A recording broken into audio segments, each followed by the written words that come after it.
อ่าสวัสดีพี่น้องทั้งหลายอีกครั้งหนึ่งนะฮะวันนี้ผมจะมาขอแก้ข่าวที่ได้เสนอไปเมื่อวานนิดหนึ่งนะฮะพอดีว่ามีการได้รับข่าวสารมาแล้วก็มีการเข้าใจคลาดเคลื่อนแล้วก็มีหลายข่าวนะฮะที่เอาไปเสนออย่างคลาดเคลื่อนเหมือนกัน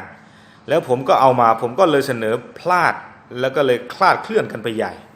นะฮะเกี่ยวกับเรื่อง NCA ที่ผมได้เสนอเป็นภาษาไทยไปเมื่อวานนะครับว่าผมได้เสนอไปเมื่อวานว่าทาง KNU ได้ยุติการทำ NCA กับรัฐบาลทหารพม่าเป็นที่เรียบร้อยแล้วนั้นในวันนี้นะฮะผมได้มาดูข่าวอย่างชัดเจนแล้วนะฮะซึ่งก็ถือว่าพลาดจริงๆนะฮะก็ต้องขออภัยอ่าก็ต้องขออภัยพี่น้องนะฮะที่รับชมแล้วก็บางคนก็อาจจะเข้าใจผิดซึ่งในการประชุมฉุกเฉินของ KNUนั้นนะฮะก็ได้มีข้อสรุปออกมาเมื่อวันที่5ได้มีข้อสรุปออกมาทั้งหมด4ข้อที่1ก็คือไม่ยอมรับการวางอาวุธข้อที่2ก็คือไม่ยอมรับการเลือกตั้งโทษทีไม่ยอมรับการตั้งพรรคการเมืองใหม่นะฮะข้อที่3คือจะไม่ลงสมัครเลือกตั้งข้อที่4ก็คือจะไม่ไปประชุมปางหลง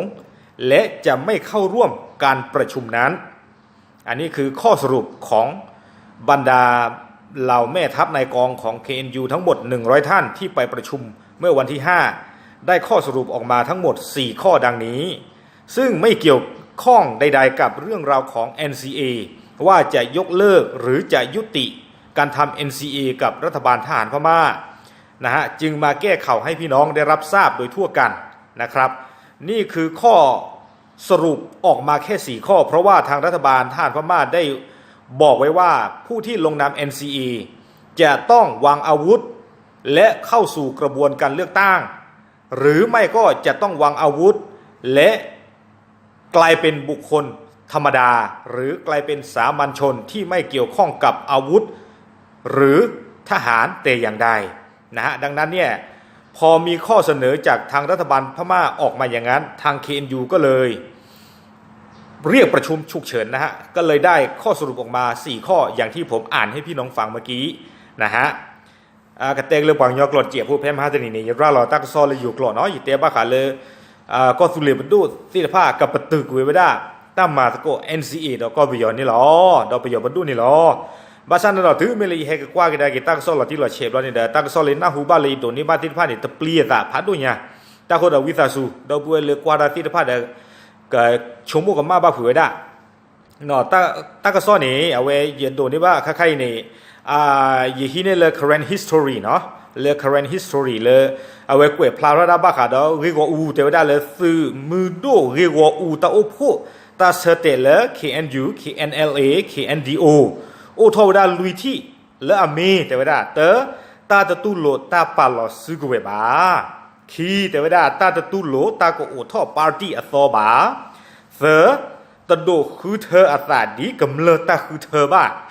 ลุยนี่เป็นโลตาโอพูเสเตตาดูเลอตะเลเลอบ้าดอตะทอตาโอพูบ้านี่หรอ